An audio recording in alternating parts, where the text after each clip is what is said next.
The black community has been a long-suffering and resilient people. We've made it through the storm. We've made it through a lot. We've survived so many different things and so many different challenges, here in the Americas. We all remember what happened in the 60s and the 50s during Selma, the Birmingham bombing and 3 little girls and the desegregation of schools. We fought through so much. Inadequacies in the military, not getting our GI bills, and having to have laws, federal laws put on the books to protect us from state laws. We've marched through everything. Our grandparents are some of the greatest generations we have ever saw. We migrated from the north, fleeing the Jim Crow South and the black codes, and we came up to north only to be redlined and segregated and pushed into segregated communities, and we had to fight through that. Then we had a heroin holocaust and a crack holocaust, and we fought and still fighting through those things.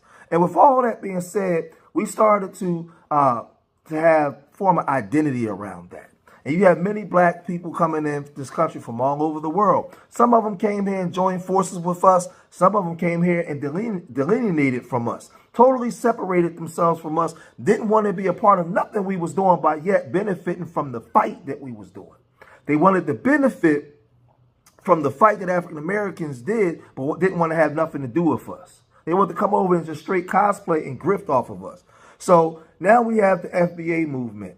And you have people that are not black Americans that has a disdain for the FBA movement. And one of these women is Chaz Sade. And she has some choice words for Tariq Nasheed. And, she played this thing with Tariq Nasheed, said this. Check this out. When people get their reparations money, they can do anything they wish with it.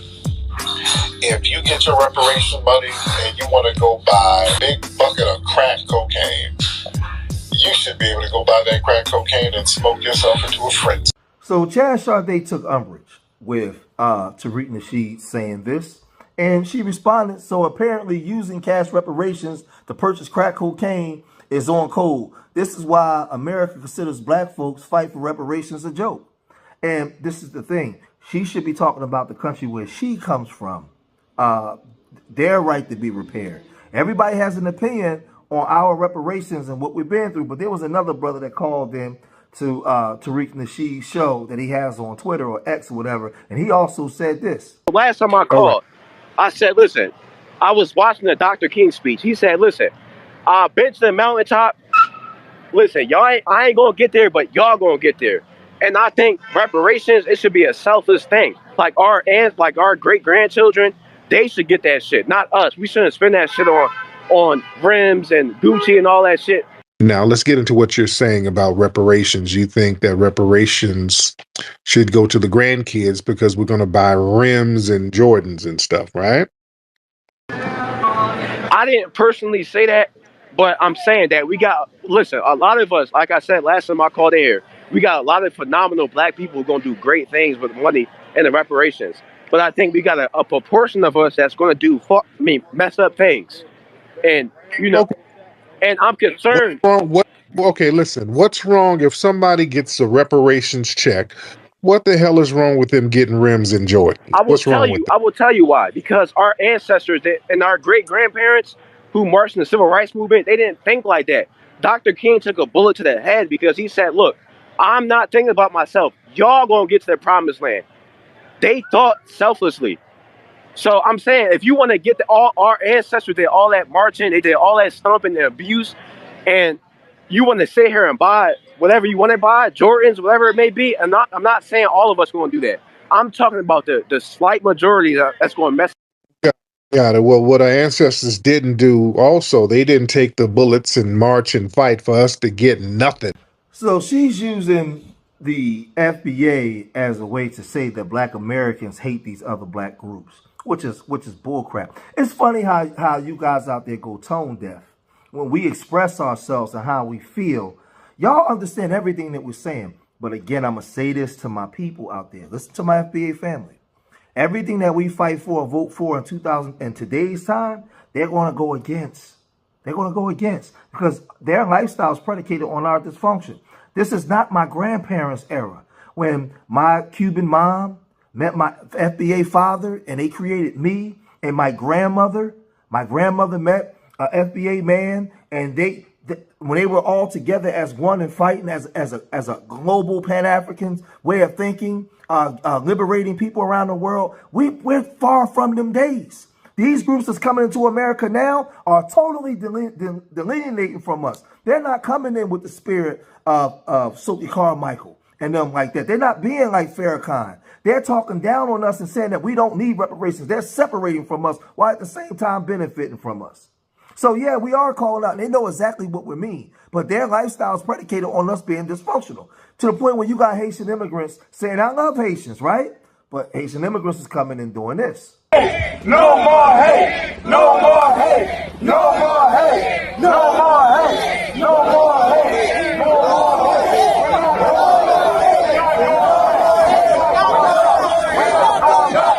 No more hate! No more hate! We're not going back! Let's go! Let's go! No more hate! No more hate! No more hate! No more hate! No more hate! We're not going back! We're not going back! We're not going back! No more hate! And see, this is a problem. You know, Shad Sade, she went on to social media and she began to post and telling us how we should do things. And listen, I'm gonna really break this down because this is a problem. And I know this firsthand because I have on both sides of the family. So I hear the whispers. I hear the conversations. I can firsthand tell you what's going on. Check this out, right? Shad Sade, celebrating Black American culture is great, but we don't have to disrespect other Black cultures to do it. I celebrate Black culture in a way it's variety. I'm not here to delineate over silly social media beefs that don't translate into offline, right? There's the great Tariq said, this is why we're delineating. There is, I have a problem saying that word. There is only one Black culture which derives from an American Black people. We are not disrespecting anyone. We just calling it how it is, setting the record straight for those who are confused. Man, this thing gets real goofy, man. So then she brought on a brother from Jamaica that came on and he said this. Twitter, what up? Twitter, what up, man? Andre Guns here. I make videos all over the internet, all over the place. You know what I mean? But this is just for Twitter. First and foremost, let me say this. I love my Black American people. I love my African American people, my Black American people. Whichever way you want to identify yourself, that's up to you. I love you guys. Why? Because I'm a Jamaican and I came to America. And if it wasn't for the strong civil rights like MLK, Malcolm X, Medgar Evers, Huey Newton, Harriet Tubman, whatever, I wouldn't be here. So thank you. Thank you to my beautiful Black Americans.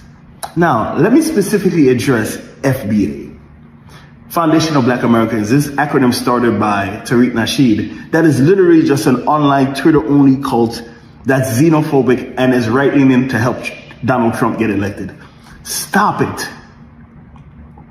Stop hating other Black people, other African people, just because we were born in another country. Let it go. At the end of the day, we're all Black Africans.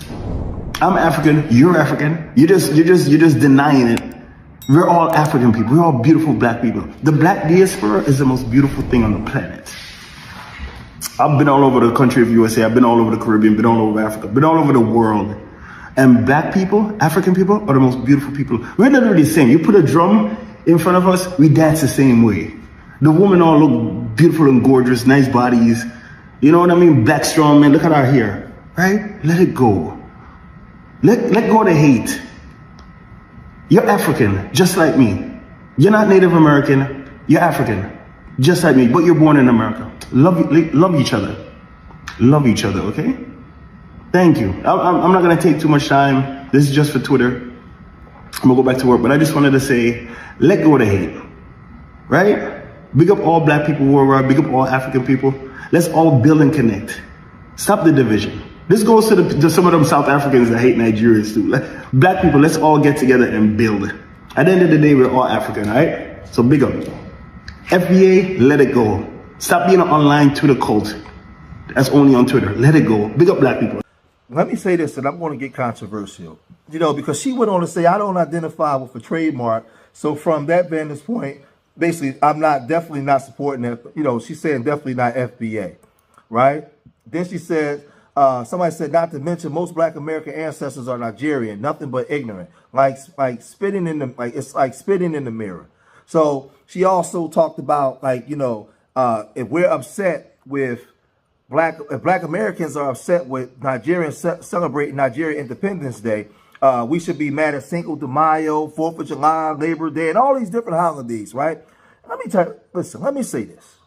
Let me say this, right? Because it needs to be said. I did a video about 4 years ago when they was having the riots all over the country. And I live in Philadelphia, one of the blackest cities in America, one of the largest African populations. I grew up in Southwest Philadelphia, where we have a little part of Southwest called Little Africa, where you have Africans from all over the continent that lives in that area, right? And those of y'all that remember, I walked up and down the street, and I showed how many African stores was never touched. They were never touched. Nobody ever touched these stores. You know why? And I talked to Africans on the streets because we never disliked Africans. We always loved Africans. We were taught in our households to fight the power, to fight for South Africa, to fight for the liberation of Africa. Go listen to early hip hop. I'm 49. In my generation, everything was about the liberation of Africa, Mother Africa. We always loved. When you guys came in, y'all fell in line. We fought. We did things together, right? What happened was, in the last 20 years, Africans and Caribbean people that's been coming to this country are different than the ones 20 years back. They're not the ones coming here with the black power fists. They're coming here now separating themselves from our culture while benefiting from the things that we fought for. And we're calling it out. They come here already delineated, already separated from us. And we watch this time and time again. We watch the government put these people in powerful positions, right? So when you guys see Kamala Harris and Obama, the immigrants are going to always support them because it's symbolic for them. That represents the immigrant can come into this country from a third world poor country and make it to the highest levels of government in the world. So they love that. Us being Black Americans, we're like, hey, they're not us. They didn't suffer here. They cosplaying as us. And then they telling us how we should think, how we should talk. When we always open up our doors for y'all to come in. Marcus Garvey led the biggest black movement in the world because Black Americans opened up the door and said, you are our brother. We love you. Yes, we'll listen. We'll follow you. Farrakhan, all of these people, because we've never delineated. But then you guys come here, you hold your flags, you tell your children, don't mess with us. You totally separate yourself from us. Some of y'all even have the mitigated gall to say that we don't need reparations. So now when we're finally saying something, we're called a cult, we're called wrong because you guys go tone deaf because y'all don't want to hear it.